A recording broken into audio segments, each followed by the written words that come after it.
Olá, turma! Tudo bem com vocês? Sou a professora Gilmara Bandeira. Para a aula de hoje, trago o tema Os princípios da fisiologia do exercício e da aprendizagem motora. Vamos iniciar com uma frase aqui do filósofo grego, um dos mais importantes aí da história, que é o Platão. E ele dizia o seguinte: a falta de atividade física destrói a boa condição de qualquer ser humano, enquanto o movimento e o exercício físico metódico o salva e o preserva. Essa frase é de 428 a.C. Gente, quando você vê uma data assim tão retrógrada, tão antiga, a gente consegue compreender que os grandes pensadores já tinham esse entendimento que o exercício físico era primordial para a qualidade de vida. E assim a falta dele também traria algumas situações como destruir a sua boa qualidade de vida, a sua condição de ser humano. Então, gente, a gente vai entrar agora no nosso tema, que é a fisiologia do exercício. É a área da ciência, da saúde e esporte que aplica o conhecimento sobre as adaptações agudas e crônicas, provocada pelo exercício para melhor avaliação e elaboração de programas de exercícios físicos para os diversos fins como emagrecimento, estética, performance, saúde ou reabilitação. A fisiologia do exercício, ela abrange as áreas da saúde do exercício. Ela vem aplicando esse conhecimento sobre as adaptações do corpo, que são as agudas, aquelas instantâneas, quando você inicia o exercício físico, e as crônicas, que são as que você adquire ao longo dos treinamentos. Então, ela vem aplicando nessas adaptações para conseguir, vamos dizer, criar, formar, construir programas de exercício.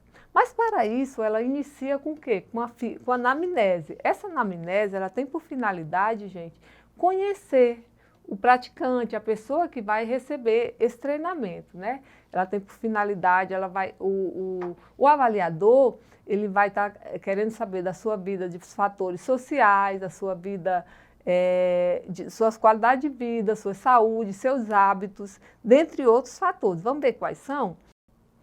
O que analisamos na avaliação física? O avaliador físico, ele vai construir essa anamnese, e também a questão do risco cardíaco. São os dois principais pontos para você iniciar a construção de um programa de exercício. Vai observar também a composição corporal, que é gordura, a massa muscular e a massa óssea e o peso residual. O peso residual, gente, é a composição do corpo sem esses componentes, gordura, massa e osso, tá certo? Ele também vai observar as antropometria, que é as dimensões corporais e avaliações da simetria bilateral. Essa simetria bilateral, ela diz respeito a como o nosso corpo tem duas áreas, duas bandas, que a gente pode dizer. Um lado direito ele tem que ter simetria com o esquerdo, ele vai observar essa relação. A avaliação neuromuscular, que é a resistência muscular localizada do abdômen, dos braços, força muscular e a força da pressão palmar. Isso é um teste que é feito com a pressão da palma da mão, tá? Avaliação postural, que identifica identificação primária de possíveis desvios posturais, como escoliose, lordose, proporção entre a gordura e o músculo no corpo.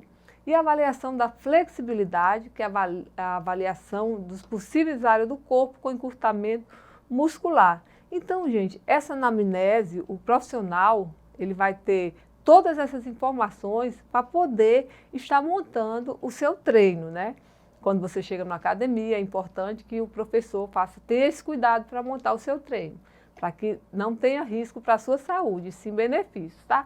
Mas também a gente leva em consideração, quando o treino está montado, alguns princípios da fisiologia para que você tenha sucesso nesse treinamento. A gente pegou alguns, tá? São muitos, tem vários autores que defendem alguns princípios e a gente fez uma seleção aqui dos principais. Vamos falar aqui dos princípios da adaptação crônicas, que são mudanças morfológicas, ou seja, formas de funcionamento que ocorrem no sistema fisiológico a longo prazo, sendo dependente da somatória de todas as adaptações agudas ao longo de um período de semana, meses ou ano.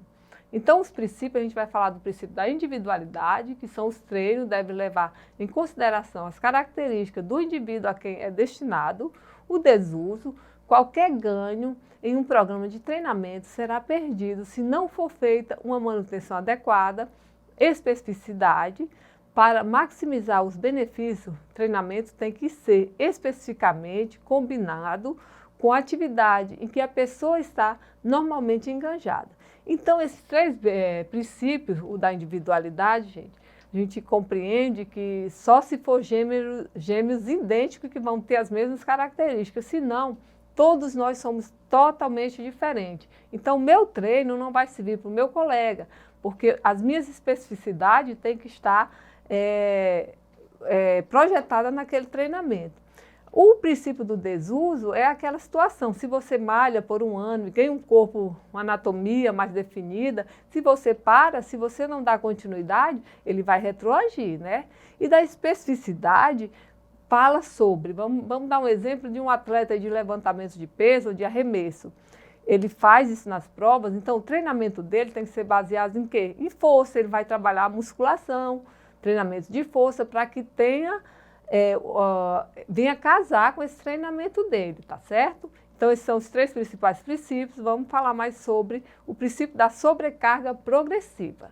A atividade física tem que ser mais intensa do que o normal.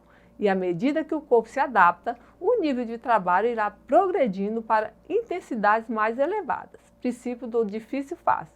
É um ou 2 dias de treinamento difícil, tem que ser seguido de um dia fácil, para que o corpo e a mente recuperem-se antes do próximo dia de treinamento difícil. Então, esses princípios aí da sobrecarga progressiva, gente, se você chegou na academia e começou a malhar, com um mês o seu corpo já se adaptou-se. Precisa de um novo estímulo para que seu corpo consiga evoluir. E o do fácil e difícil, mesmo com um treinamento, um atleta aí de ponta, ele não pode treinar forte todos os dias, porque isso vai sobrecarregar, vai trazer lesões. Ele tem que treinar forte 2, 3 dias e ele dá uma descansada, né? Faz um treinamento diferenciado, mais fácil. Então, esses são os princípios. Vamos checar mais um deles, que é o princípio da periodização. É a ciclagem gradual da especificidade, da intensidade e do volume do treinamento para atingir níveis máximos de condicionamento físico para a competição ou meta que foi traçada. Exemplos, características de programas de treinamento de alto nível e de programas personalizados. Mas para detalharmos os tipos de periodização nos treinos, é preciso entender como funcionam os ciclos ao longo de um período determinado. Basicamente estão divididas em macrociclo, mesociclo e um microciclo. Então, gente, esse princípio da periodização, que ele é dividido no macrociclo, no meso e no micro, o mesociclo geralmente ele vem em 3 fases, né? Que é a fase da preparação, a da competição e da transição, tá? Então, imaginamos um campeonato aí, uma Olimpíadas, o atleta vai treinar para essa Olimpíadas, o macro ele vê o todo, né? E depois vem o mesociclo, que já é uma fase mais específica, e o micro, que é aquele finalzinho, né? Alinhamento para que o atleta faça essa competição, tá certo? Vamos falar um pouco do ciclo de periodização, tá? Podemos dizer que a macrociclo é o objetivo principal, aquele que você definiu junto ao educador físico antes de iniciar as atividades. Já os mesociclos são os períodos de treinamento que visam um resultado mais específico, exemplo, ganhar resistência aeróbica. A exceção de atividades menores, os microciclos, por sua vez, são compostas por exercícios direcionados, como a pliometria, que quer dizer, gente, explosão, força de explosão, tá? Para se chegar ao resultado. Aí são só os alinhamentos para que se chegue ao resultado final. Então, a gente finaliza a parte da fisiologia do exercício aqui, tá? Dos princípios, e vamos entrar agora na parte da aprendizagem motora. É o melhoramento gradativo de um indivíduo ao desempenhar um certo comportamento motor, que é analisado através da prática. É como se fosse, gente, a percepção do nosso corpo aí, né, no ambiente. A percepção sinestésica, que quer dizer, gente, que é a percepção do nosso corpo no espaço. ela pode ser dividida em três, tá? Que é o esquema corporal, lateralidade e a organização espacial. O esquema corporal dá-se pela ciência que a criança adquire sobre o seu corpo, pois esse será o ponto central de vivência em sociedade, relacionamentos com o mundo, o corpo e a expressão viva da mente. Então, gente, esquema corporal é você ter consciência do seu corpo, você conhecer que o corpo é um objeto de oportunidade, de criar, de imaginar, de você pensar. Esse é o reflexo do esquema corporal, você ter essa consciência do seu corpo no movimento, né? Lateralidade é quando o indivíduo começa a diferenciar seus lados, direito e esquerdo, tendo assim maior noção de onde se encontra. E a organização espacial está relacionada ao espaço que os movimentos do corpo podem percorrer e ocupar, desenvolvendo seus elementos psicomotores como ritmo, equilíbrio, percepção óculo-pedal e percepção óculo-manual, percepção visual, atenção, cognição, concentração, lateralidade, percepção de tempo e percepção de espaço. Quando fala de percepção óculo-pedal, gente, é como se você fosse realizar uma atividade simultânea utilizando a visão, né, e os pés. E assim também seria a visão e as mãos no óculo manual, tá certo? Então agora a gente vai entrar na nossa dinâmica interativa. A periodização pode ser definida como estabelecimento de ciclos graduais relacionados à especificidade, à intensidade e ao volume de treinamento para atingir níveis máximos de condicionamento físico para a competição. Assinale a alternativa que estabelece uma relação incorreta entre os elementos vinculados à periodização. Primeiro, um macrociclo é composto por 2 ou mais mesociclos que são ditados pela data da competição importante? Sim, né, gente? O macrociclo ele pode ser dividido, né, em meso e micro, mas também em 2 mesociclos, tá certo? O microciclo é a menor unidade dura de 1 a 4 semanas. O microciclo também, já está dizendo, é o menor, né? Letra C. Cada mesociclo é subdividido em períodos de preparação, competição e transição. Letra D. Na periodização, o volume e a intensidade do treinamento são variados no decorrer de um macrociclo, que geralmente é de 1 ano, correto, né, gente?